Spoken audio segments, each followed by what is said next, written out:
नमस्कार दोस्तों, स्वागत है आपका एक बार फिर से हमारे YouTube channel GK skills Hindi में। दोस्तों, इस वीडियो में हम बात करेंगे भारतीय संविधान से संबंधित महत्वपूर्ण प्रश्नों के बारे में। तो दोस्तों, ये वीडियो जो है इस टॉपिक का 6वां पार्ट है। इसके बाकी के पार्ट का लिंक आपको इस वीडियो के डिस्क्रिप्शन में मिल जाएगा।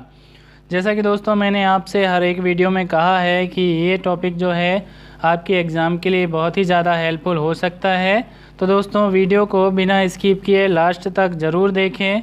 तो चलिए दोस्तों शुरू करते हैं। प्रश्न 1, किस अधिनियम द्वारा भारत का गवर्नर जनरल पद सृजित किया गया था? तो इसका सही जवाब हो जाएगा 1833 के चार्टर एक्ट के द्वारा भारत का गवर्नर जनरल पद सृजित किया गया था या बनाया गया था। प्रश्न 2, किस अनुसूची में अनुसूचित क्षेत्रों और अनुसूचित जनजाति के बारे में वर्णन किया गया है?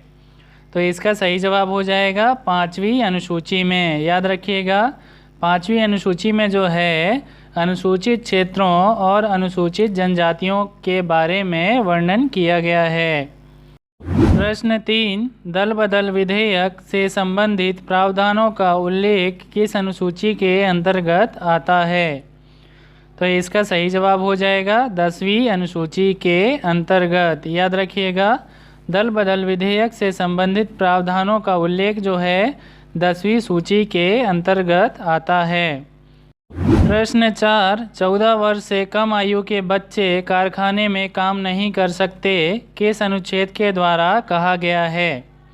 तो इसका सही जवाब हो जाएगा अनुच्छेद 24 के द्वारा। याद रखिएगा, 14 वर्ष से कम आयु के बच्चे कारखाने में काम नहीं कर सकते अनुच्छेद 24 के द्वारा कहा गया है। प्रश्न 5, हम भारत के लोग जैसी शब्दावली का उल्लेख संविधान में कहाँ किया गया है? तो इसका सही जवाब हो जाएगा प्रस्तावना में। याद रखिएगा, हम भारत के लोग जैसी शब्दावली का उल्लेख संविधान में प्रस्तावना में किया गया है। प्रश्न 6, राष्ट्रपति किस अनुच्छेद के द्वारा दोनों सदनों की संयुक्त बैठक बुलाता है? तो इसका सही जवाब हो जाएगा अनुच्छेद 108 के द्वारा। याद रखिएगा, राष्ट्रपति जो है अनुच्छेद 108 के द्वारा दोनों सदनों की संयुक्त बैठक बुला सकता है या बुलाता है। प्रश्न 7, पंचायती राज संस्थाओं का संवैधानिक मान्यता हेतु किस समिति ने सिफारिश की थी? तो इसका सही जवाब हो जाएगा लक्ष्मी मल्ल सिंघवी समिति ने। याद रखिएगा, पंचायती राज संस्थाओं को संवैधानिक मान्यता हेतु लक्ष्मी मल्ल सिंघवी समिति ने सिफारिश की थी। प्रश्न 8, सन 1935 के अधिनियम को किसने दासता का अधिकार पत्र कहा था?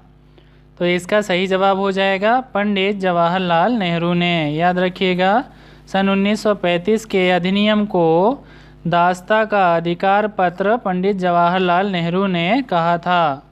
प्रश्न 9, भारत के प्रथम वायसराय कौन थे? तो इसका सही जवाब हो जाएगा लॉर्ड कैनिंग। याद रखिएगा, लॉर्ड कैनिंग जो थे भारत के प्रथम वायसराय थे। प्रश्न 10, वायसराय का पद कब सृजित किया गया था?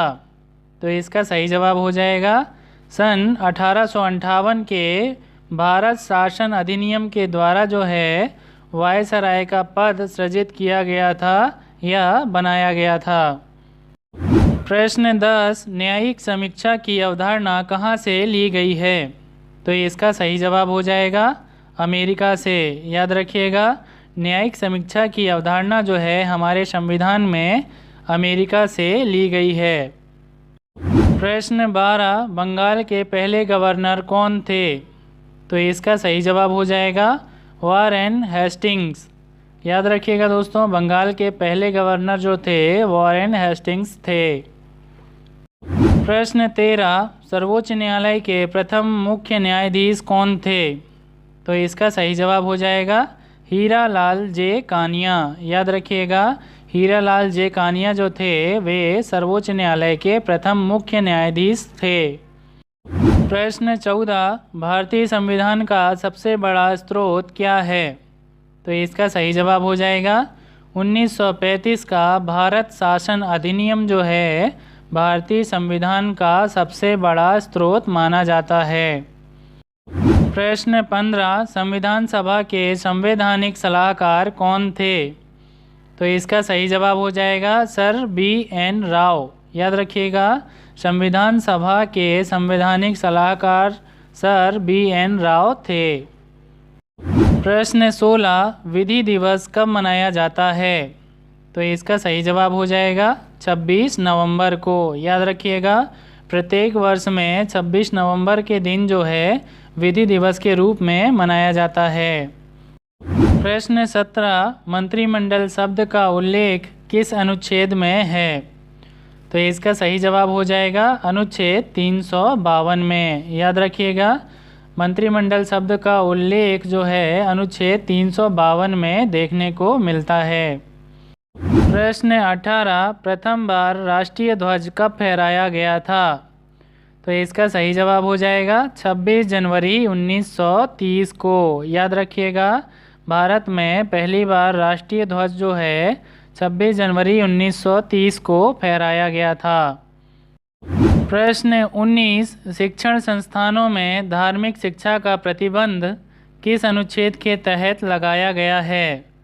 तो इसका सही जवाब हो जाएगा अनुच्छेद 28 के तहत। याद रखिएगा, शिक्षण संस्थानों में धार्मिक शिक्षा का प्रतिबंध जो है अनुच्छेद 28 के तहत लगाया गया है। प्रश्न 20, कांग्रेस के किस अधिवेशन में पूर्ण स्वराज की घोषणा की गई थी? तो इसका सही जवाब हो जाएगा लाहौर अधिवेशन में। और किस सन में की गई थी? सन 1929 में की गई थी। प्रश्न 21, मतदाता की आयु 21 वर्ष से घटाकर 18 वर्ष किस संविधान संशोधन द्वारा की गई थी?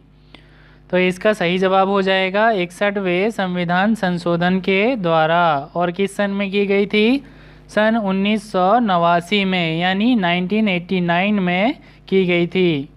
प्रश्न 22, डॉक्टर भीमराव अंबेडकर किस प्रदेश से संविधान सभा के सदस्य थे?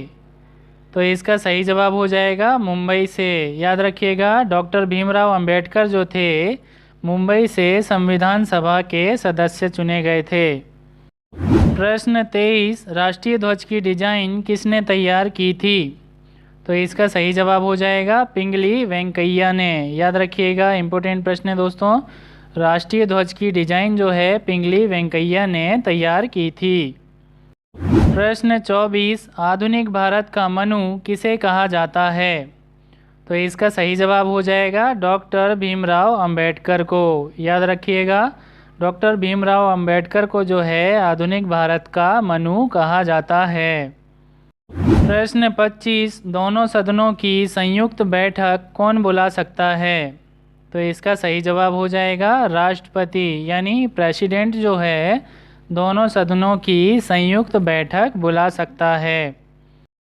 तो दोस्तों, अब समय है रिवीजन का। यहाँ नीचे 2 प्रश्न दिए गए हैं जिनके जवाब आपको कमेंट में लिखकर बताने हैं। तो पहला प्रश्न है दोस्तों, हम भारत के लोग जैसी शब्दावली का उल्लेख संविधान में कहाँ किया गया है? और दूसरा प्रश्न है, आधुनिक भारत का मनु किसे कहा जाता है? दोस्तों, अगर आपने वीडियो को ध्यान से देखा है तो इन दोनों प्रश्नों के जवाब आप आसानी से दे सकते हैं। तो दोस्तों, इस वीडियो में बस इतना ही। मिलते हैं इस वीडियो के 7वें पार्ट में। तब तक के लिए गुड बाय।